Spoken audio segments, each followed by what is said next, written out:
চোখের দৃষ্টিশক্তিকে বাড়াতে পারে এবং চোখের স্বাস্থ্যকে ভালো রাখতে পারে এরকম 5টি খাবারের কথা আজকের ভিডিও থেকে জেনে নেব।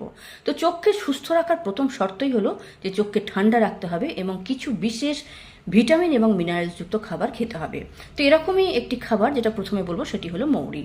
মৌরি চোখকে ঠান্ডা তো রাখেই, তার সাথে সাথে ছানি হবার ঝুঁকিকে কিন্তু অনেকটা কমিয়ে দেয়। সেজন্য রেগুলার এই খাবারটা আপনি খেতে পারেন। দ্বিতীয় নম্বরে বলবো গাজরের কথা। গাজরে ভিটামিন এ তো প্রচুর পরিমাণে আছেই, তাছাড়া গাজরে থাকা ক্যারোটিন চোখের স্বাস্থ্যকে ভালো রাখতে ভীষণ সাহায্য করে।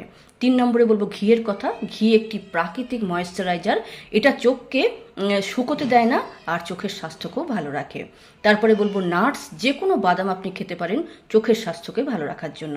আর প্রচুর পরিমাণে ভিটামিন সি সমৃদ্ধ আমলা আপনি খেতে পারেন, জুস হিসেবে খেতে পারেন, এমনিও খেতে পারেন।